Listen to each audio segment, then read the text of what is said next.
In 1933, the German church faced a choice: would they serve Christ or the Reich? As church leaders began closing sermons with Heil Hitler, where was the church? Welcome to Where Was the Church? I'm Caleb, and today we journey back to the rise of Hitler. Pastor Billy Dawes will guide us through this critical moment where the church stood at a crossroads. What choices were made? Stay with us. The year was 1933. Adolf Hitler, now Chancellor of Germany, was consolidating power with the Enabling Act. The German church faced a pivotal decision. The German Christians, a pro-Nazi faction within the church, sought to align Christianity with National Socialism.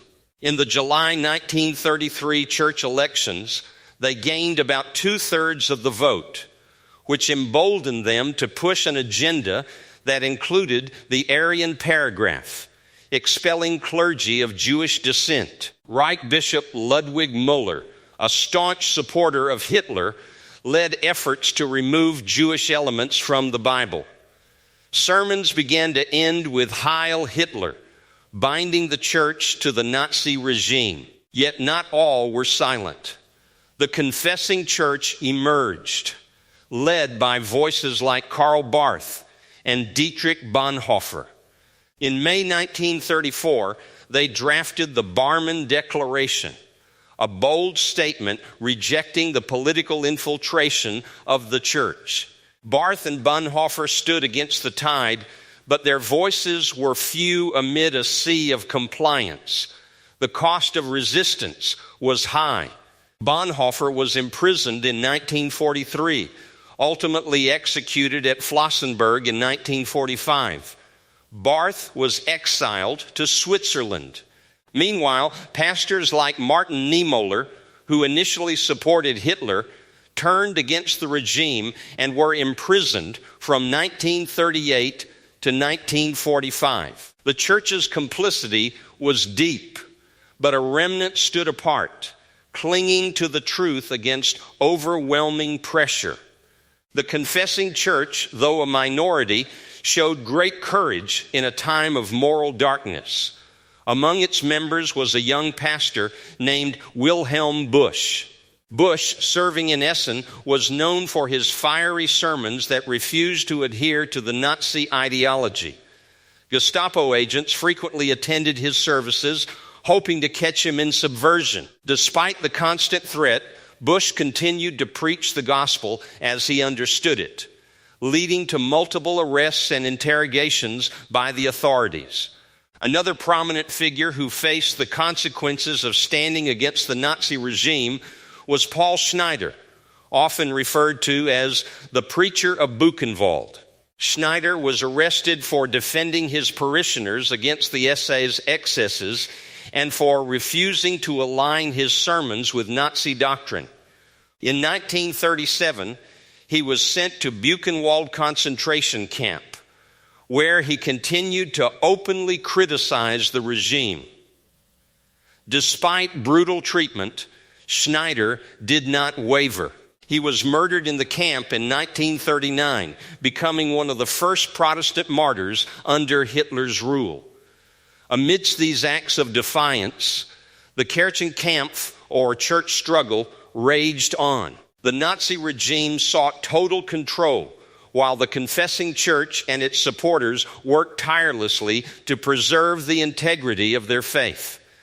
Between 1935 and 1937, the regime attempted to fracture the confessing church by arresting its leaders and banning its youth groups.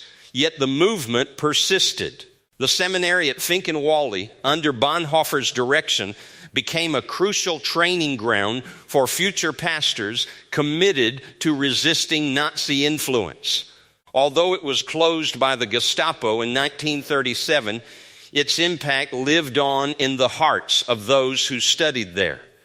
In the thick of this conflict, the Synod of Dahlem convened in October 1934. The synod declared that the official German evangelical church had become a tool of the Nazi state and thus broke away to form a separate body.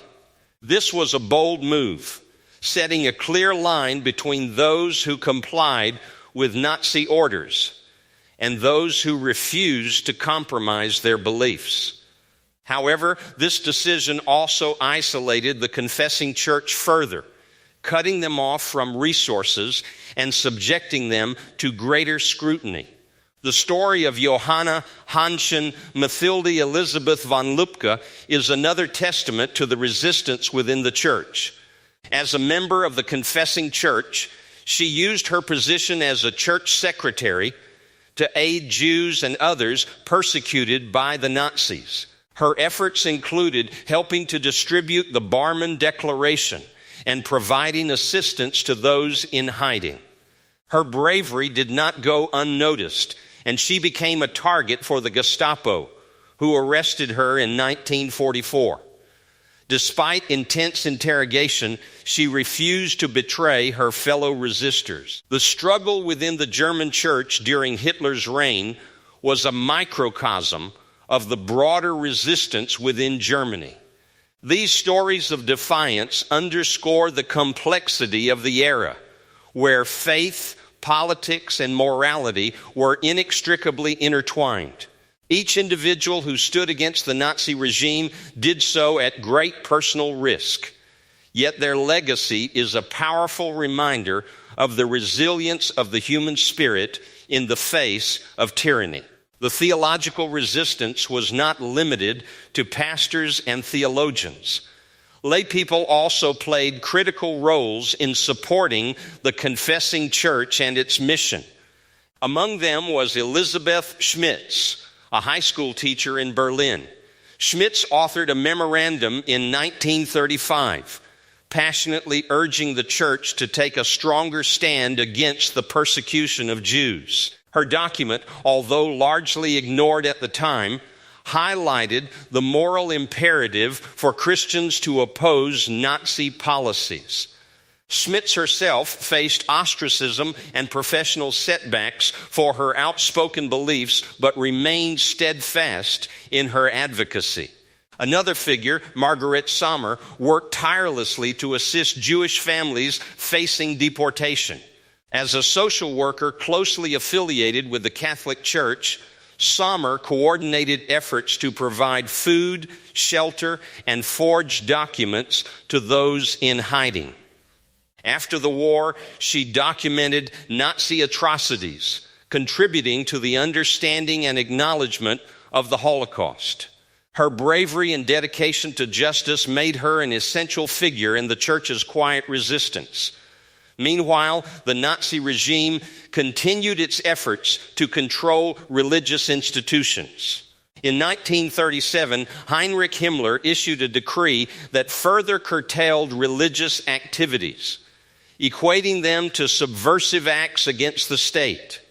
The confessing church, despite being under constant surveillance, managed to smuggle Bibles and religious texts into concentration camps, offering spiritual solace to those enduring unimaginable hardships. Pastors and lay people alike risked their lives in these clandestine operations, embodying their commitment to faith and humanity. In this turbulent environment, the infamous Pastors Emergency League was formed in September 1933 by Martin Niemöller and other like-minded clergy. This group aimed to support pastors who refused to conform to the pro-Nazi German Christians. By 1934, the League had grown to encompass over 7,000 members, representing a significant portion of the Protestant clergy. Despite this numerical strength, the League faced severe repression, with many of its leaders arrested and its activities declared illegal by the Nazi state. Nevertheless, their efforts laid the groundwork for the broader confessing church movement, demonstrating the power of collective resistance. If you're finding today's discussion on faith in difficult times meaningful, You might want to check out Pastor Billy Dawes' book, After the Storm. It's a practical guide for rebuilding a marriage wounded by alcoholism. Just as we learn from the church's past, this book offers hope and steps for healing. Find After the Storm on Amazon. The link is in the description and pinned comment. Let's continue with the faithful remnant. Karl Barth and Dietrich Bonhoeffer were not just theologians. They were warriors for truth. Barth penned the Barmen Declaration, stating unequivocally that the church's allegiance is to God alone, not to any worldly power. Bonhoeffer, from within the lion's den of Nazi Germany, spoke and acted against the regime, his life a testament to faith in action. A loud echo resounds from Matthew 6:24, which I want us to hear clearly. No man can serve two masters, for either he will hate the one and love the other, or else he will hold to the one and despise the other. You cannot serve God and mammon. The German church faced this choice, and many chose wrongly, serving the Reich instead of God. Now let's delve deeper into the actions of those who resisted. The Confessing Church was formed in 1934 as a reaction against the Nazification of German Protestant churches. This movement, although a minority, stood courageously against the state-controlled Reich Church. At its core were figures like Martin Niemöller. Holy Niemöller, initially a supporter of Hitler, experienced a dramatic shift as he realized the extent of the regime's oppression. He became one of the most prominent voices in the Confessing Church. His sermons and public statements against the Aryan paragraph, a law that excluded Jews from the church, were bold acts of defiance. Niemöller's resistance led to his arrest in 1937. He spent 7 years in concentration camps, including Sachsenhausen and Dachau. Yet, his imprisonment only highlighted his steadfast commitment to his faith and convictions. The image of Niemöller, a former U-boat commander turned pastor, standing up to the Nazis, served as a powerful symbol of courage in the face of overwhelming evil. There were others too. The Scholl siblings, Hans and Sophie, were part of the White Rose movement, a nonviolent resistance group comprised mostly of students from the University of Munich. They distributed leaflets denouncing the Nazi regime and the passive complicity of many Germans, including the church. Their sixth leaflet, titled A Call to All Germans, urged the German people to resist the Nazi tyranny. In February 1943, the Scholls were arrested for their activities. Just 4 days later, they were tried and executed by guillotine. But their sacrifice ignited a flame of resistance that inspired many. Meanwhile, underground networks were forming to protect Jews and political dissidents.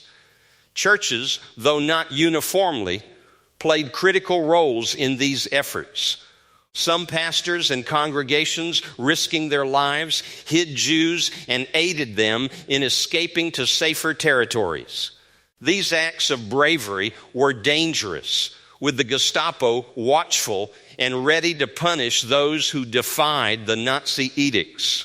The story of Bishop Clemens August Graf von Galen, known as the Lion of Munster, adds another layer to the narrative. Von Galen delivered 3 powerful sermons in 1941, openly criticizing the Nazi euthanasia program, which aimed to eliminate the unfit in society. His words reached far and wide, causing such public unrest that the Nazis were forced to temporarily halt the program. Von Galen's fearless stand against the regime's inhumane policies showcases the impact one voice can have in challenging injustice. In these stories, we see vivid portraits of courage and conviction. They remind us that even in the darkest times, there are those who rise above fear, empowered by their faith and a commitment to justice. Their lives and actions offer a powerful testament to the enduring strength of the human spirit when guided by unwavering principles. Another figure worth mentioning is Elisabeth Schmitz, a relatively unknown yet courageous voice. Schmitz, a Protestant theologian and teacher, authored a detailed memorandum in 1935 urging the confessing church to take a stronger stand against the persecution of Jews. Her document, known as the Memorandum on the Jewish Question, circulated secretly among church leaders. Though it didn't gain immediate traction, her passionate plea for justice and humanity remains a testament to individual moral courage. Father Alfred Delp, a Jesuit priest, was also an influential voice against the Nazis. He was involved with the Kreisau Circle, a group that opposed the regime and envisioned a post-Nazi Germany founded on Christian and democratic principles. Arrested in 1944, Delp was executed in February 1945. Yet his writings and reflections, smuggled out of prison, continue to inspire. Delp's life and sacrifice underscore the ongoing struggle for truth and justice, even when the odds seem insurmountable. Before we go, 3 questions. What do we learn? We learn that the German church's compromise with the Nazi regime serves as a stark warning against aligning faith with oppressive powers. 1 Corinthians 10:11 says, "Now all these things happened unto them for ensamples nigh meet us, and they are written for our admonition, upon whom the ends of the world are come." How do we make sure we never repeat it? To ensure we never repeat these errors, the church must never allow political ideologies to dictate its doctrines or practices, as seen in the church's failure during Nazi Germany. Romans 12:2 tells us, "And be not conformed to this world, but be ye transformed by the renewing of your mind, that ye may prove what is that good and acceptable and perfect will of God." What do we do to strengthen the body? To strengthen the body of Christ today, we must foster open dialogue and support within our communities, encouraging each other to stand firm in our faith. Hebrews 10:24 encourages euseization, and let us consider one another to provoke unto love and to good works. Thank you for joining us today. May we take these lessons to heart, standing firm in our faith. If you enjoyed today's episode and want more, follow Where Was the Church on your favorite podcast platform. Until next time, stay anchored in hope.